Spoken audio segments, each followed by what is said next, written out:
ត្រីស្ងាត់នេះមាត់ទន្លេកន្លែងគូស្នេហ៍ធ្លាប់មកសំបានអរិយត្រីស្ងាត់នេះមាត់ទន្លេកន្លែងគូស្នេហ៍ធ្លាប់មកសំបានព្រៀបរាប់រឿងស្នេហ៍ពីប្រាណត្រង់ដួងប្រចានតែរាំងពេញធំដើមដងដល់ទេទៀតទៅមាត់ស្ទឹងជាដួងព្រលឹងខ្ញុំនឹងរួនល្អដើមដងដល់ទេទៀតទៅមាត់ស្ទឹងជាដួងព្រលឹងខ្ញុំនឹងរួនល្អដូងទេកុំរេថៅជួយចាំខ្ញុំផងចាំរឿងស្នេហា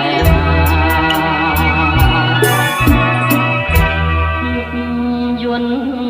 ត្រជាយកធ្លាក់រំភើយក្របងកាយឆ្លាតផ្លែកងនេះថាលំកា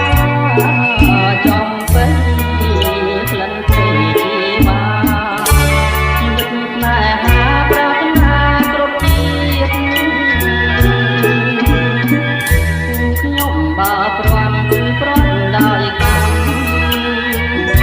មិនមែនចិត្តខ្ញុំឲ្យខ្ញុំក្លៀងក្លៀកខ្ញុំបើព្រាន់គឺព្រាន់ដោយកម្មមិនមែនចិត្តខ្ញុំឲ្យខ្ញុំក្លៀងក្លៀកជាតិនេះជួបហើយជាតិក្រោយជួបទៀតសូមជួបគ្រប់ជាតិសូមក្លៀកផងឡើ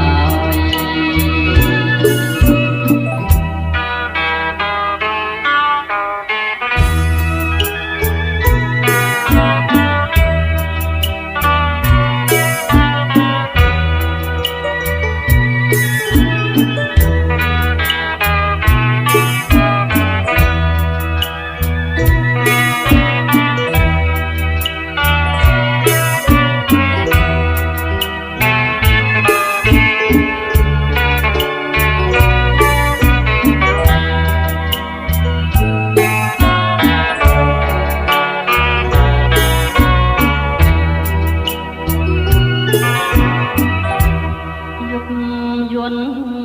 ត្រជាចូលផ្ទាំងរំភើយក្របងកាយផ្លែផ្លែផងនេះថាក្លិនកាចំពេញក្លិនព្រៃជីវាជីវិតស្នេហាប្រាថ្នាគ្រប់ជាតិ